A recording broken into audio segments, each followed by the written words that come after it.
Welcome, everybody. There we are. Hi.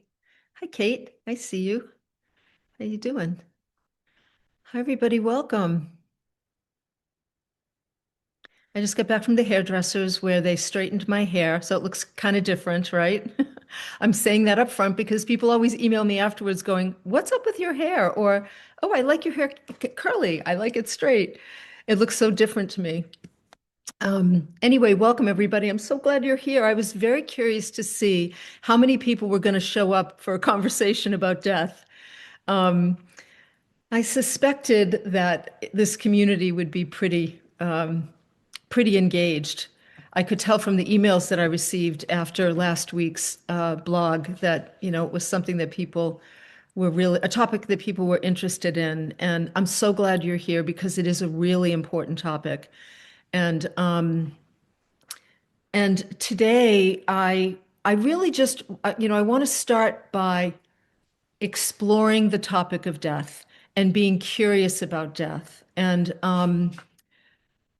because there's a lot to be spoken about, right? There's the emotional issues, the practical issues, financial issues, like all of those sorts of things. It's a big topic. And so I imagine that we're going to, over time, have several opportunities to meet on Zoom to talk about the different aspects of it. And I may even bring in some experts to talk about different, like a death doula or an estate planner, things like that. It could be really helpful. So this conversation today is going to be really looking at what is it about death that's so hard for people to talk about? And so we're going to start like we normally do with a practice of presence. And this is just all about coming together, coming into this moment together like we typically do, making sure that you give yourself the gift of this time uninterrupted and, remove any distractions that you need to remove. And then we'll get started right after that. Okay, so just get yourself into a comfortable position. I'm going to do my best, of course. My two cats, as soon as I start the Zoom, are now Zooming themselves, running around. So if you hear any noises while we're doing this meditation, just let whatever you hear serve to help you feel more relaxed. Okay. Um, all right. So let's just take a few moments to close your eyes and be comfortable. Put yourself in a comfortable position, as comfortable as you can. Give yourself the gift of this time, undistracted. Think of it as coming home to yourself.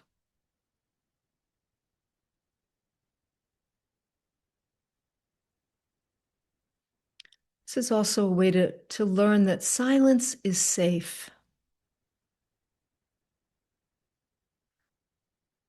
It's a really important practice, especially now.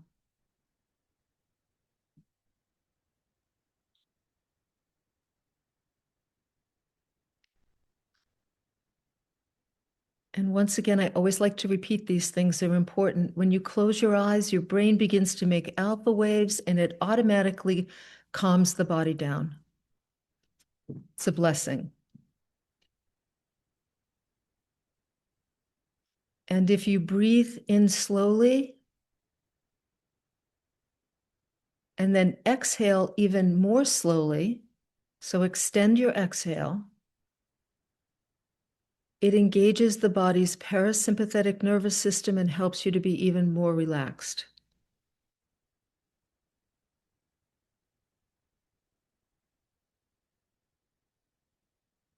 So just breathing and focusing on extending your exhale is a real gift to yourself.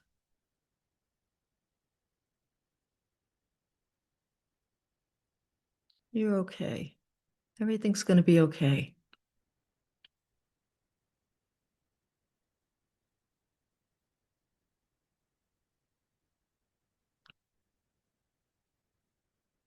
You can also use your senses to become even more present.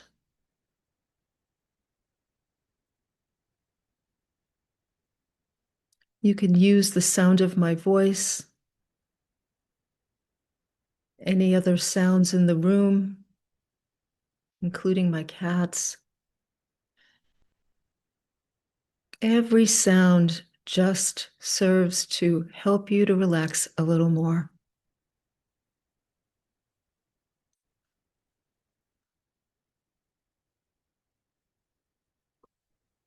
Notice what you feel in your body.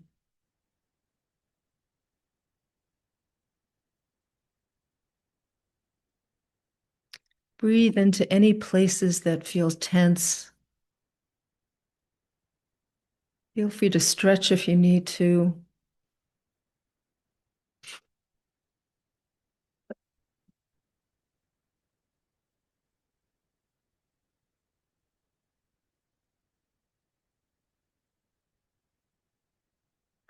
You are safe. We are all safe here together.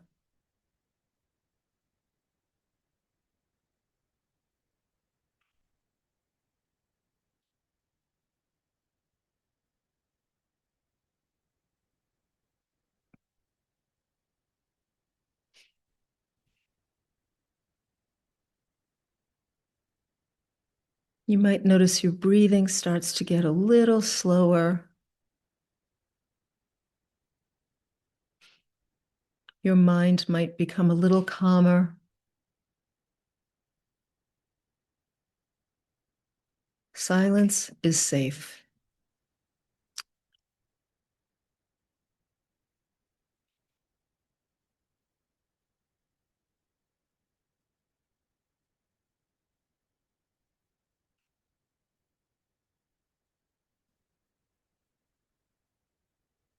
And when you're ready, you can gently begin to bring yourself back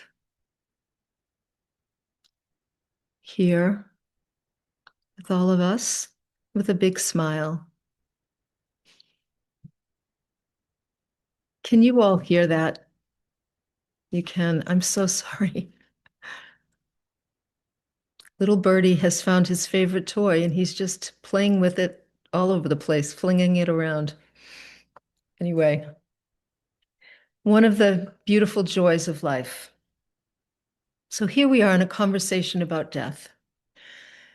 And I've been thinking a lot about this because, of course, I feel like I've become the queen of death lately. I've told my friends, please, I hope you don't think of me as the Grim Reaper. I don't know if I've said this before, but like sometimes I find myself thinking, what if my friends are going to think, I need to keep my distance from her? People around her are dying. I don't know if anyone else has ever felt that way when you've had multiple deaths. Yeah, thank you for the nodding heads. I appreciate it. It's good to know we're not alone. Um, so I've had a lot of experience about what happens when people die, what happens when people are prepared when they're not, both themselves and the people around them. We could talk about that at some point. Um, but I wanted to start this conversation, and I wanted to start this conversation off with this, that you've probably heard me say this before, that I see my mortality as a gift. It gives me courage to set boundaries, to be more protective of my time and energy, to say no to the things that are, yeah, maybe I'll do that, and yes to the things that are like, absolutely, that's what I want to do. For many, many years, I think because I experienced death very early in my life, I mean, I was a witness to someone dying in my early 30s. It was helpful. It made it less afraid. It made me less afraid of death. And so I have this practice, which I've shared with you all before, where now and then I will just say to myself, if this were your last week on earth, if you look at your schedule, how would you feel about what you're going to do this week? Right? And we're going to sort of explore that um, in a different sort of way. Um, and the reason that I keep the conversation of mortality present in my life, it's not like I walk around thinking about it every day. But boy, when I get stressed out, it's one of the things I think about, like, hold on a second, Cheryl, take a deep breath here. Like, you're on the back nine. Like, do you really want to be doing this right now? Or how important is this, right? From the 12-step programs, how important is this? I have found that keeping my mortality in mind is allowing me to live more fully. And that's where I want us to kind of approach this conversation from death as a way of a doorway into living more fully. The being willing to entertain the conversation about death means that we are more in touch with how important the rest of our time here is on Earth and how fragile life is, and how important pleasure and joy and aliveness are to all of us. You know, and it forces us to ask, it invites us, let's just say, to ask the questions like, how am I enjoying my life? Am I doing the things I really want to do? What am I doing that I don't want to do anymore? I mean, that's a big question. Like, if I know that I've got a finite amount of time to be here, am I okay with the way I'm spending my time and energy? And if I'm not, how come? Where am I putting my time and energy that really needs to change? In that way, death becomes a gift, right? The conversation of death helps us to see, wait a minute, I'm going to use this. I'm going to become curious about death as a way to learn how to live more fully. And so when I think about, all that I've read and the podcasts I've listened to and the the studying of death I've done since I was in my late 20s, when I hear about people talking when they reach their deathbed, for example, and they say things like, we hear the classic things like, I wish I, did more of what I wanted to do than what everybody else wanted me to do, or I wish I lived my life for me instead of everyone else. I wish I spent more time with my loved ones. I mean, there's valuable information in there, right? Like, what are the things that are important that you wish you had done more of when it's too late to do them?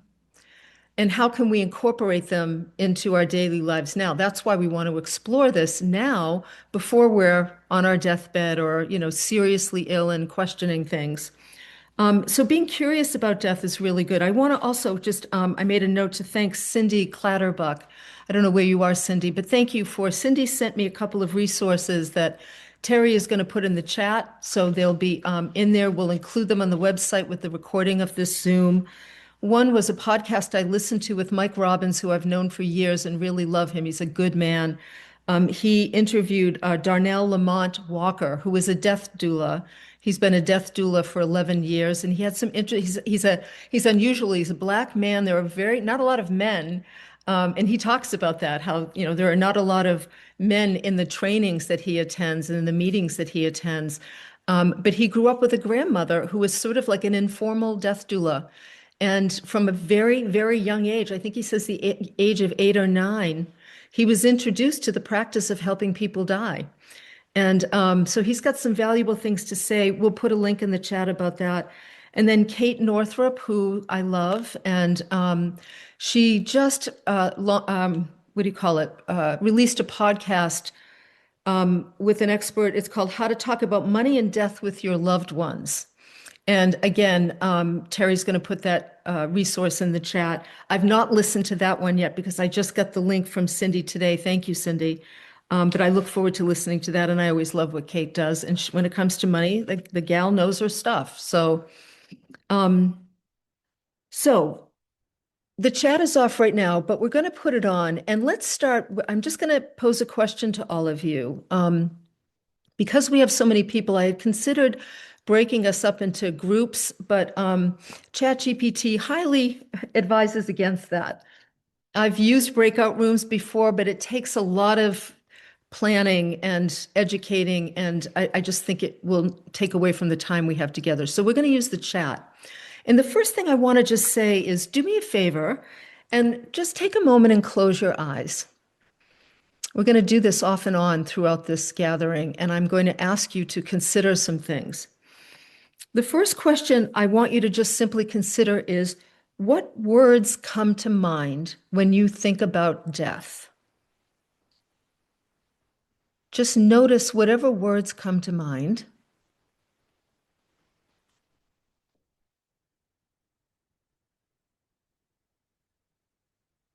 And once you have an example or two, just put it in the chat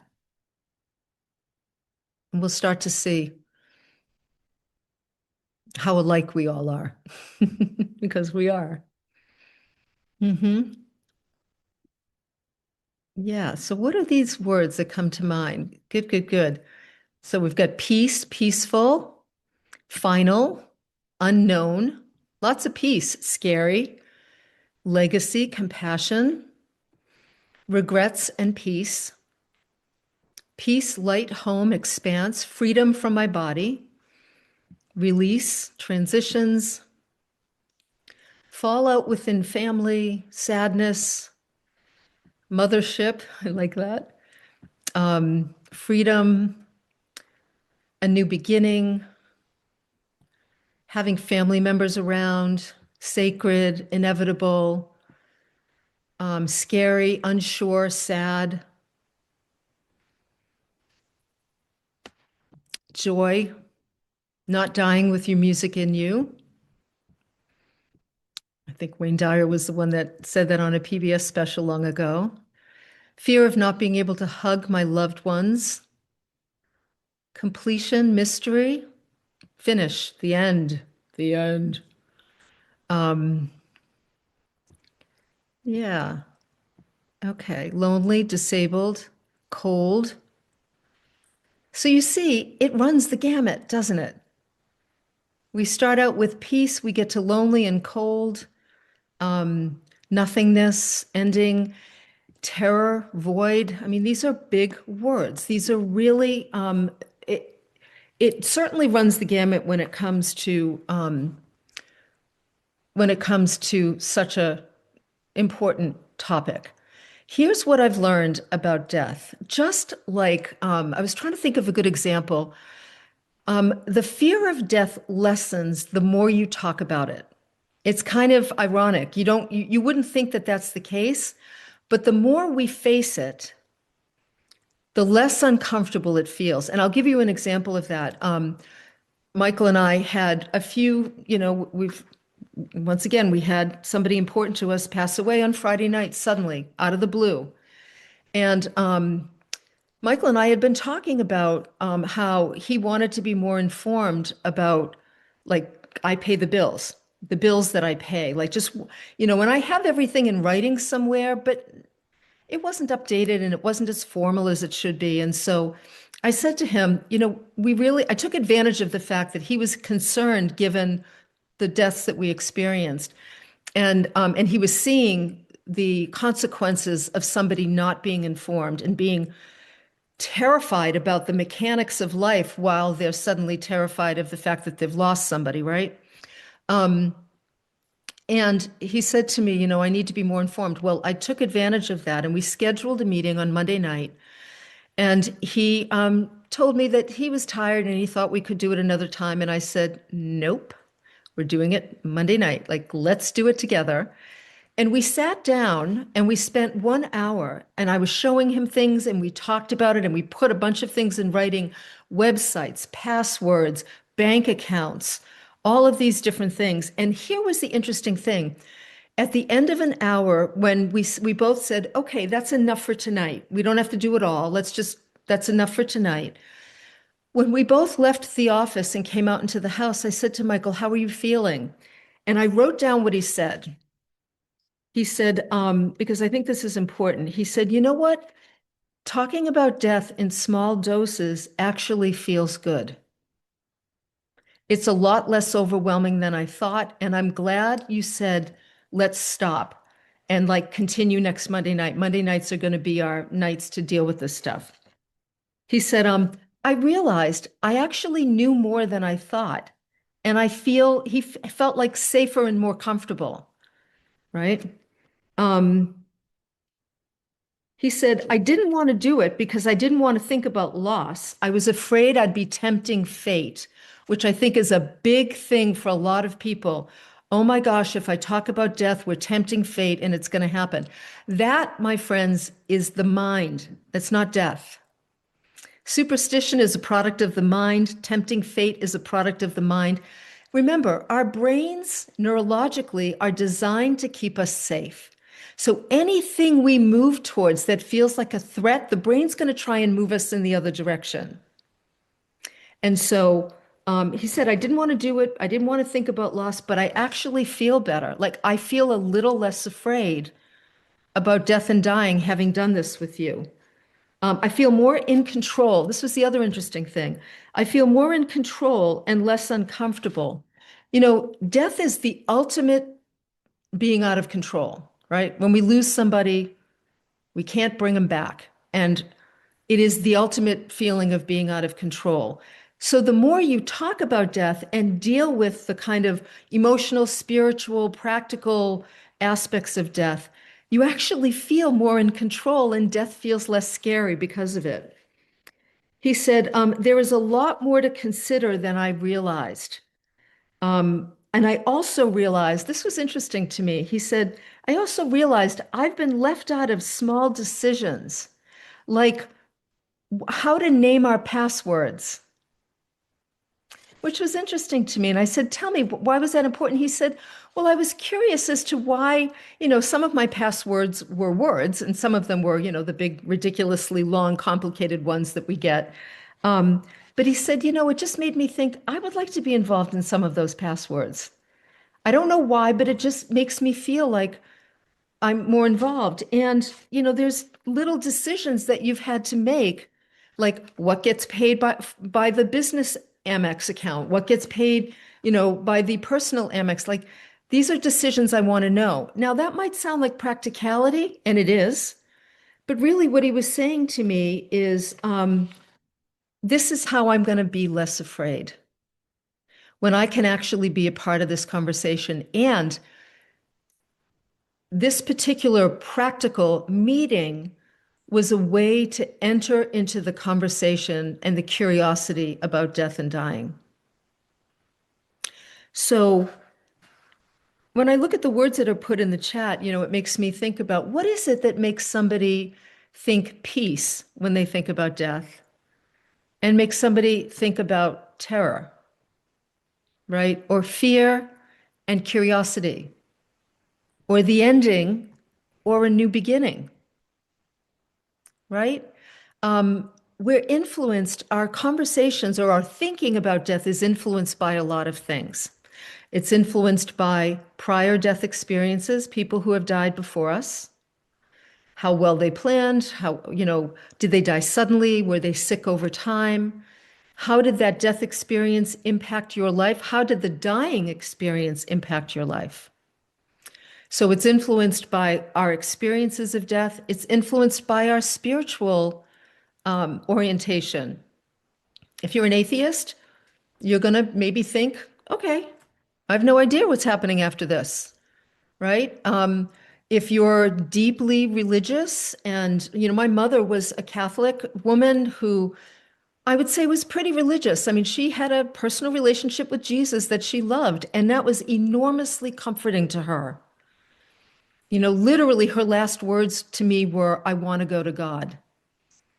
And I thought, well, there you have it.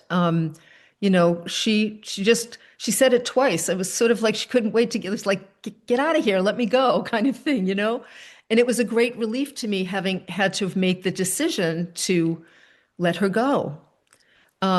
So there's a whole bunch of different reasons why we're going to have the thoughts that we do, the opinions we do, the feelings that we do about death. This is why it's so important to be curious. Like if you're somebody who put terror or fear in the chat, you want to ask yourself, what's that about? We could explore some of that if we could speak, if all of us could speak individually, if we were in a giant room together, we could talk about it. But the first place to talk about it is with yourself, even journaling about it. Why did I put peace? Why did I put the fun, the ending, the unknown? Let's look at, what's going on for me around that. We're going to talk about some other questions too. So uh, we looked at what words, come to mind when we think about death. And I thought we would try this little exercise. And Terry, Terry, can you shut the chat off just while we do this exercise? And we don't lose anything before then, correct? I'm going to assume that you'll shut it off if you can without losing anything. If not, you can keep it going. Okay, so here's what we're going to do. Hopefully, you all have something to write, a piece of paper and a pen. If not, they're not long answers, so you'll remember. But I'm going to just take you through a guided process. And again, I'm trying to do this. Um, I'm trying to speak in a way that serves all of you without being able to talk with you each individually. I'll look at the chat later on in terms of questions or whatever, but here's what I want you to do. I want you to just close your eyes. And I want you to remember your mind wants to move you away from even thinking about these questions because it's designed to protect you. But you're safe. We're all here together. You're not going anywhere. We're just learning some important things by using death as a lens to look through. So I just want you to notice the answer that you have to this first question, and you can write it down if you want. So the first question is, oh, let me say this. I want you to notice the very first things that come to mind. Let's try to be a bit intuitive with the response versus overthinking it, okay? The very first question is, what if this were my last year on Earth? My last year. What would I might want to do differently?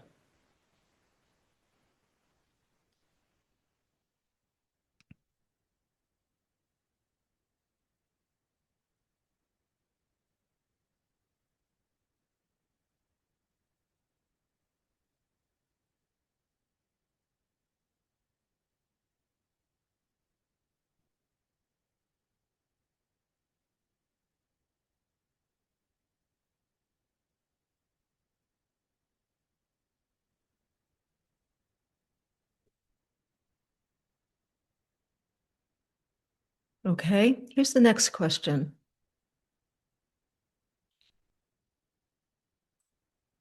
And again, I really want you to just think about this. If you knew this was your last week, today is Wednesday, and next Wednesday, you're going to leave your body. What would you do differently this week?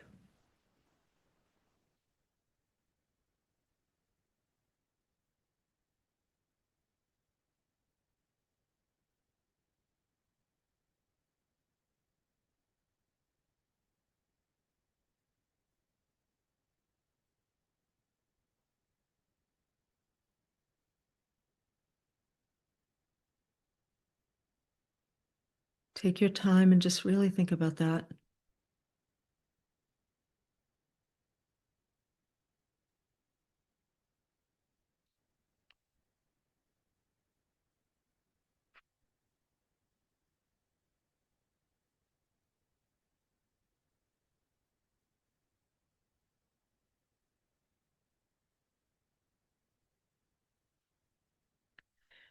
And then the next question is, if you knew you just had 24 hours to live, what's your first instinct about what you would do? There are no right or wrong answers. Notice the first thing that comes to mind.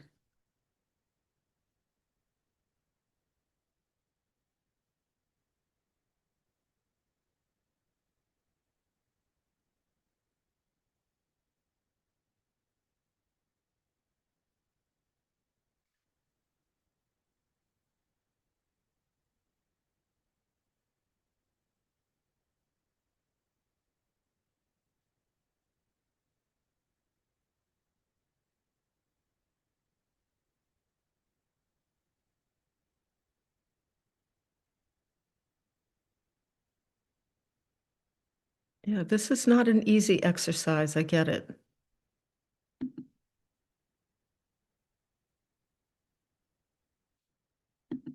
But it's really good to learn that we actually can survive hard conversations with ourselves and that we can gain more courage and clarity. So, okay, here's what I'd like to do. I'd like for you to just look at the answers to the three questions and tell me what you notice. Um, First of all, notice for yourself, what do you notice about um, the three answers that you, or the three groups of answers that you have there? And yeah, if we can, Kate, I see you raise your hand. Thank you. Let's just let me just say that the react button, let's see, they're changing this all the time. So Terry, if people want to raise their hand, um, yeah, Terry, just put in the chat box how people can raise their hand. Kate, I saw you raise your hand and now I'm trying to find you. There you are. Okay, good. So I want to just know, we're going to try and keep these brief so we can hear from several people. What did you notice, Kate, about the three answers? Well, I noticed that my world got smaller each question. So I went from friends to family to myself the Mhm. last day. Okay. Okay. Um, I can go into further detail, but that was what the general process was, kind of Okay. receding inward. Yep. Okay. Does that tell you anything about your life now? How you're living your life, I guess I want to say. Um, I feel comfortable. I feel comfortable with what I wrote. I'd want to tell my family and friends what they mean to me and thank Mhm. them. Yep. And then the second one, I would narrow it down to immediate family and maybe one or two friends. And I also wrote, I want to go out into nature to be with trees and the ocean, just kind of say goodbye. Mhm. And then the last one, I just felt just get inward and make peace with myself and with my life and with love and God, whatever people call it. Just kind of try to be at peace, I think. Yes, yes, great. Good. Thank you, Kate. Thank you very much. Jamie. Hi, Jamie. I'm asking you to unmute. There you go. Hi. What Hi. did you notice about your answers? I will say similar. I had pretty much the same answers Hmm. for last year, last week, and last 24 hours. The only thing different was in the last year, I had more travel. I was Okay. going to travel like crazy. You're gonna travel But like it was crazy. spend time with friends, laughing. Laughing was Hmm. really important to me. Calling up my friends, spending time with my animals, wrapping up financials. I kind of went through all this during the pandemic Hmm. and had everything put together for everybody. So I've actually processed a lot of this. Like, what Yeah. would I do if Yes. I wasn't here tomorrow? Does my Hmm. family know where my house key is? Hmm. No. Hmm. So I Hmm. had to write everything down. I wrote everything down for them. Yes. Here's where you're going to find this. Here's where you're going to find this. Yeah. But the 24 hours, the last 24 hours was laughing and calling my friends, hanging out with my family and just enjoying. Hmm. Yeah. Do you feel like your reactions to this conversation are different because of what you did during the pandemic? Yes. Yeah, it seems that way. Like in other words, I don't want to put words in your mouth, but it seems like, I mean, it seems like you've experienced the reality that there is peace and preparation, right?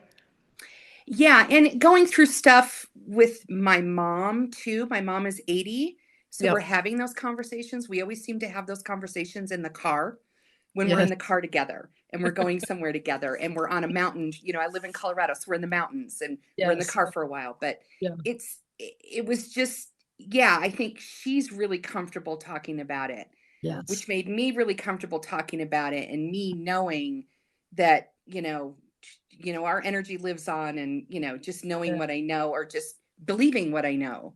Yes. Yeah. And, but yeah, because I'd gone through it, definitely more comfortable. I'm comfortable talking about it. Yep. I, Yep. yeah. I think it's funny that I used to feel the same way. My mother and I had some of our best conversations in the car. My mother-in-law and I do now too. And all my friends with kids say they had the best conversations with their teenagers in the car. And I'm like, I think there's some like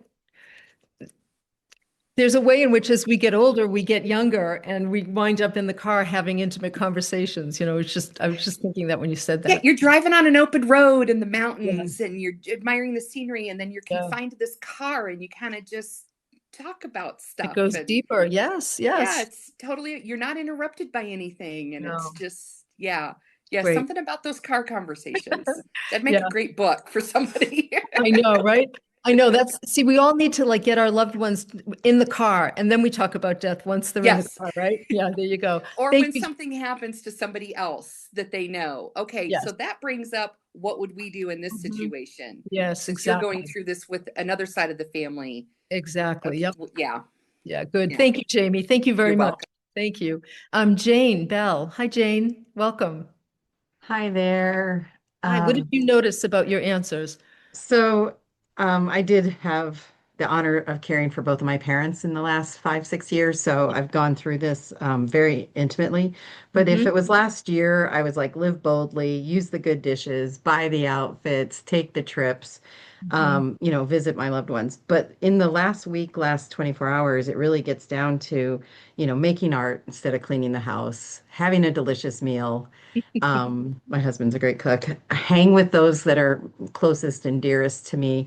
And then because I do have one regret of not recording my father, Hmm. because he died very suddenly within a short window of time.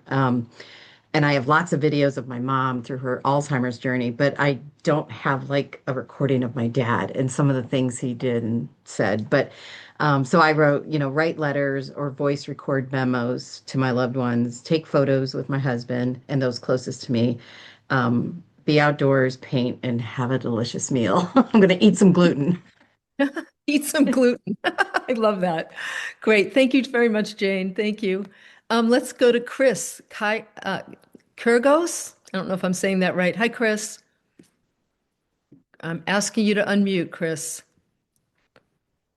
Okay, I'll come back to you. Maria Timberlake. Here I am, Oh, there you are. Cheryl. Okay, Maria, hang on. Chris, go ahead.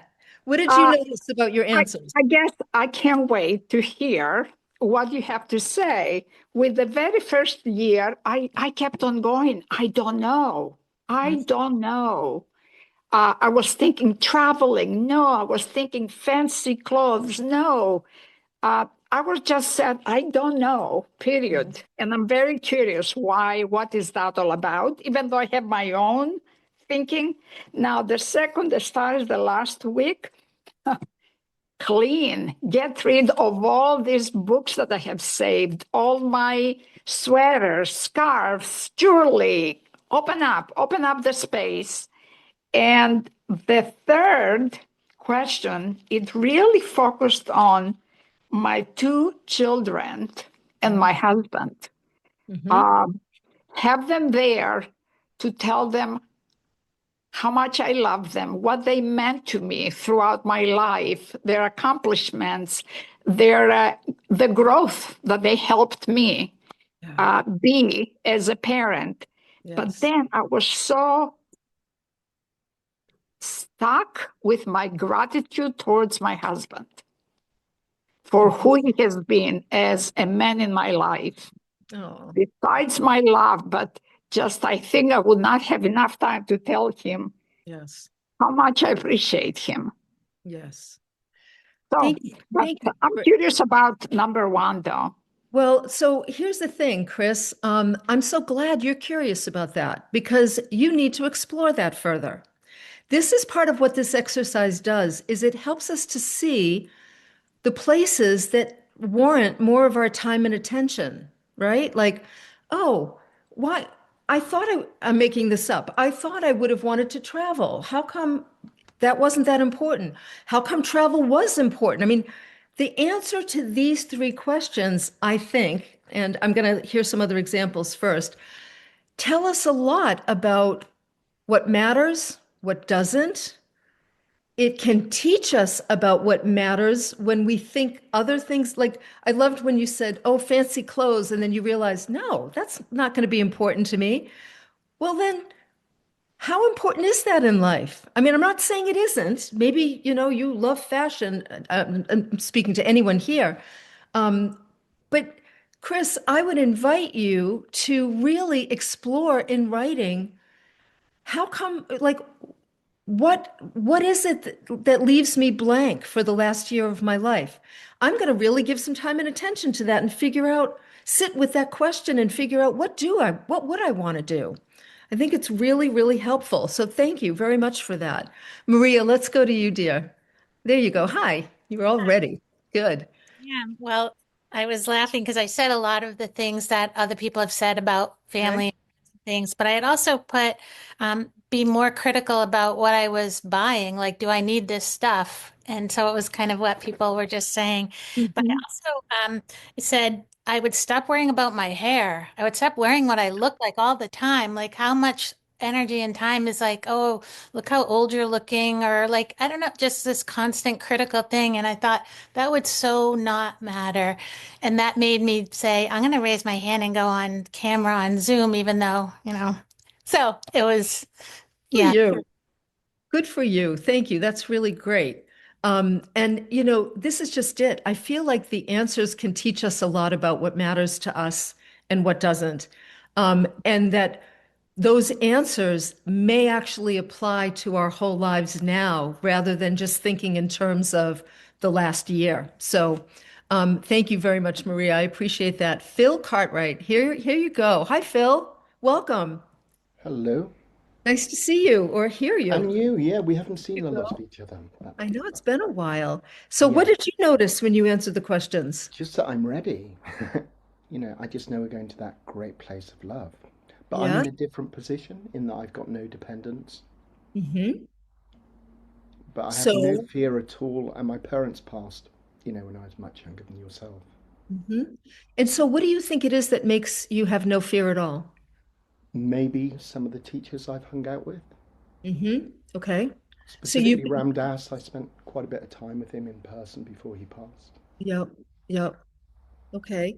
And so you've had a chance to really be in this conversation about death and dying. I've actually always wanted to work in palliative care, but I've Hmm. never actually done that as yet.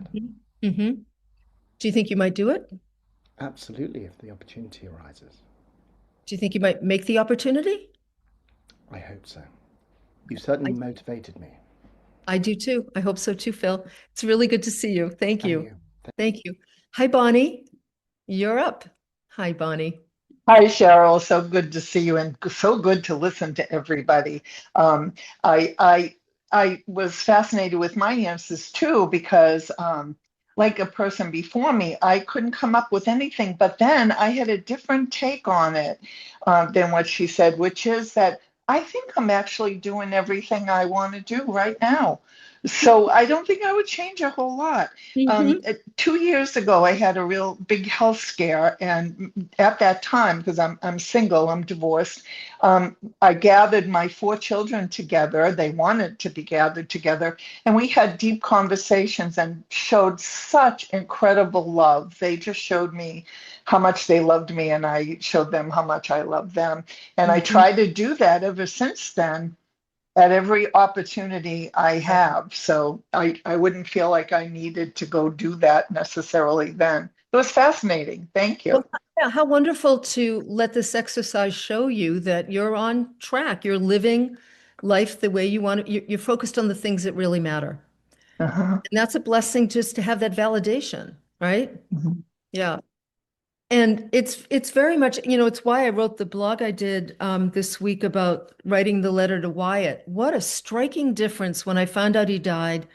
I was, of course, really sad and I loved him and I'll miss him.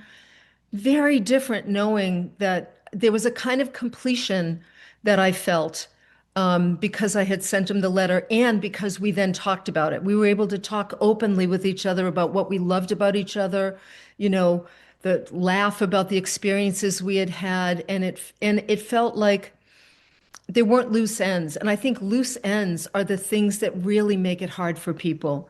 Unanswered questions, the stories we make up because and our stories are often, oriented towards the negative because that's how the brain is wired, and we're left with questions. And it's why this conversation is important. And as I forget who it was. I think it was Maria was saying, or no, I forget who it was. I apologize. My mother was very comfortable talking about death. Like she would say to me, well, you never know. I could go tomorrow. And I'd say, Mom, don't say that. And she'd say, yes, I'm going to say that. We need to talk about this. I'm not going to be here forever. And I so appreciated her willingness to be brave in that way. Let's go, Oma. Hi, Oma. Welcome. There you are. I'm going to ask you to unmute, and hopefully you can. There you go. It Hi. worked. Hi, Cheryl. What did you Um, notice? I just love you.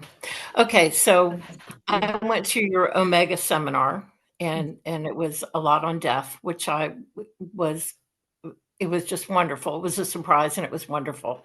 And since then, I have tried to get every family member I am close to who love me to talk about it. They will not. They just refuse.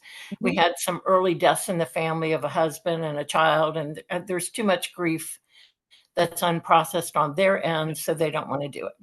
Yeah. Um, when I was when I was going through my answers, I was very happy to say I have nothing on my bucket list. There's nothing that's important to me except Mhm. saying goodbye and thank you to the people who are close to me. When I Mhm. thought about Henry, my autistic grandson, who is 11, that's when I started to cry, thinking how really, really sad he would be because I'm sort of his safe person, safe place.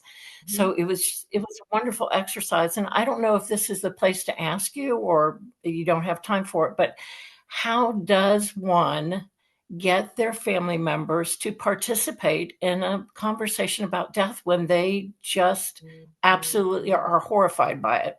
I'm 72, could be any time like your mom. Yeah. What can you do? Or maybe now's not the time to ask. Well, no, I just want to say that the first thing that popped right into my head was something I heard my sister Carrie, who's a coach, say once. I'm pretty sure she said it. The only time you can change people is when they're in diapers, which was a great saying, right? Um, Yeah. I have a lot of respect. I'm going to mute you so that I don't bounce back. I have a lot of respect for where people are at when it comes to death. So I don't want to try and make anybody have any conversation they're not ready for. Um, but how can I communicate? Well, you can write letters, right? You can write letters that are kept in a safe box. You can, write letters that let people know how you feel about them and what you want for them and what you hope for them upon your death. Or as someone was saying earlier, they were recording some voice messages. It's funny, when I was answering the question with all of you, the one, if today were my last day, I wrote, meditate with Michael and the cats, be with them, and write a letter to everyone I love. And I actually think that's not a bad thing to do. I mean, way before you've got 24 hours, right? That I think writing a letter is another way in which we engage with the conversation of death. People have extraordinarily good reasons for why they want to stay in denial about dying, stay in denial about death or end of life. And it's not my job to try and, get them to see the light, if you will. My job is to just share my love with them in a way that I can, that I know that they'll be able to hopefully receive at some point. And that's what I would say. And we could have a Zoom gathering just on that topic alone, right? And I will say this. The conversations about death all begin with our own ability to have conversations about them, right? And I will also say, Oma, just like I was saying earlier, that day when I said to my mother, Mom, don't say that. And she said, I am going to say that, Cheryl. I'm not going to be here forever. I was the one not wanting to hear about death. And just that one statement opened a door. It like opened a door a crack and began to prepare me for her not being around. Because it made me realize at that point, I think she was 83, 84. She wasn't in great health. And I thought, she's right, Cheryl. She's not going to be around forever. And you need to really look at that. And I did. So I hope that's helpful, Oma. And it's really great to see your beautiful face. Yes, I love you too. All right, let's see if we can get Jean. Hi, Jean. There you go. I'm asking you to unmute. There we go. Hi. What did Hey, you? Cheryl. Thanks for having me here. This is a great thing you're doing. Um, this is such a clarifying exercise. Um, so, yeah, the first year I would travel, go to India, places I've always wanted to go. And then also, it's something very serious for me. It's like, I would die with some of my music in me. And it kind of it's a I'm turning this into the to-do list is what I'm doing. Yes, because Okay. I'm seeing, yeah, I'm seeing that this is really true. But it's inevitable. Um, you think you've made peace with it, but a clarifying exercise like this means that we all live like we're going to live forever. I know. I know we do. We really do. And also, I mean, I just appreciate what you're saying, Jean. What I hear you saying is the exercise helped me to see there are some things that are important to me and my soul that I'm not giving enough time and attention to. Yeah, it's And there. It's yeah. there. Although I'm not afraid of death. That's not why I'm even tearing up. I know we're just an energy exchange, and I feel that eternity lives in me right now. And I know that that's for sure. But Yes. it's It, also we have a reason that we're here, and we kind of ignore it to do the dishes. Mhm. Now try saying this. I have a reason I'm here and I kind of ignore it to do the dishes. Try that. I have a reason I'm here, and I kind of ignore it to do the dishes. Yeah. Yeah, just take a moment to take that in, Jean. Just let yourself take that in because we can know things about death in our head, but what we feel in our heart needs our attention and space and presence, and we don't give enough time to that. This is why the conversation about death can be so powerful because it becomes a cattle. It wakes us up. It like drops us down from our head into our heart. When you say, I've got 24 hours, it's like, holy Yes. shit, what am I going to do? 24 hours. And that's part of why we're doing it is, we're trying to like drop down into the heart to notice the things that you feel deeply about are asking for your attention for all of us. It's so All of true. us. Thank you for this So awakening moment. yeah, you're very, very welcome, sweetheart. You're very welcome. So, boy, you can see we could like talk about this a lot, right? Um, I want to just, I am going to look at the chat when we're done. I want to just say a few things before we finish up. And then if we have some time, I'll go to some other people. I've said this on these Zoom gatherings before, and it's really important to hear again. And that is a lot of times the reason people fear death is because they're not living their life. And it's sort of like, oh my God, I don't want the end to come because I haven't done this, I haven't done that. Like, so I think it's important to just explore um, where do I need to bring more aliveness into my life? Because, Joseph Campbell said it. I love repeating this. Everybody says they want more meaning, more fulfillment. What we really want is more aliveness. And you can feel alive reading a poem out of a book by yourself in the sunroom. You can feel alive standing next to a gorgeous tree outside. Or this week, I felt alive staring up at big fat snowflakes that were coming down. They were like mesmerizing. It doesn't have to be big things.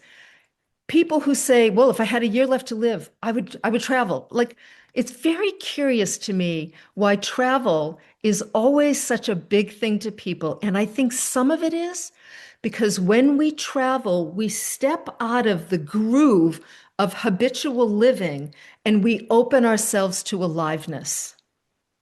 And I bet you all know what I'm talking about. Like when you go to a new place, and it could even be a place you've been to before, but you go somewhere new again or brand new. When I first went to Ireland, every day was like my mouth was agape. Every day I was completely alive every single day.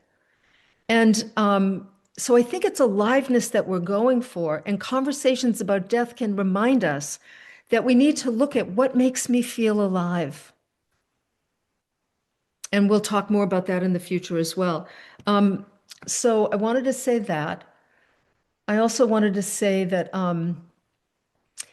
you can look for little ways to bring the conversation about death into your relationships. Because I'm telling you, it is heartbreaking to see what people go through when there are no conversations and somebody dies. It's just heartbreaking to me. And Michael and I talk about it all the time. You know, Michael, I think I've told you before, he has said to me, you can't remarry. And I'm like, that's a really selfish thing to say. He said, I don't care. You can't remarry, and I will haunt you if you do. That's what he tells me. I, on the other hand, say to him, I would want you to remarry. And you know what? If you could have children with somebody, you would make the most incredible father. Like you all remember that, so you can remind him if something happens to me first. Like, but we kind of joke about these things, and it helps us to have serious conversations, like to keep death alive in the conversation of our lives so that we keep aliveness alive in the conversations.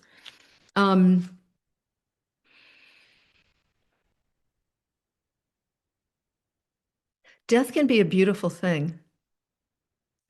Having been with people who were prepared, it was some of the most sacred moments of my life to be with someone when they take their last breath. That's how I would want my death to be. You know, I would be very picky and choosy about how I spent my energy, who I spent my time with. When I looked at, it was interesting when I looked at my answers to the questions, and I just spontaneously did it with all of you. My last year, I wrote I would want to gather more with people. I thought of Zoom gatherings. I thought I would want to do more of these. It's great to be engaged in deeper conversations. I would want to connect more with people in a deeper way. I would want to give to others. I would be like, I would spend the next year giving away the things that I really love. You know, not all of them, you know, slowly over time, but rather than waiting to be dead and give somebody a diamond ring, let's say, I would give it while I was alive. I also would want to give money away to my family, my friends, while I was still alive, if I had, you know, a year to live. But it also means thinking about that in our lives now. If it was last week, the first thing I wrote down was if I had 1 week to live, I just wrote cancel everything. It was so interesting to me, just cancel everything and then let what matters, like give yourself the space to determine what really matters. And then I told you if it were my last day, I'd want to just sit in silence with Michael and my cats. I loved what someone said. Like I would totally want to be telling Michael about how one of my, you know, greatest experiences in this lifetime was being married to him. Like I would want to take time to let the people who really matter to me know how important they were to me, and I'd want to just write a letter. And I was thinking, we're going to do a Zoom gathering on writing your own obituary. And I think it would be awesome because I have written obituaries. It's a pain in the ass to write an obituary. Can I tell you? The person just dies, and within 24 to 48 hours, you got to try and figure out how to be prolific while you're heartbroken. It's stupid.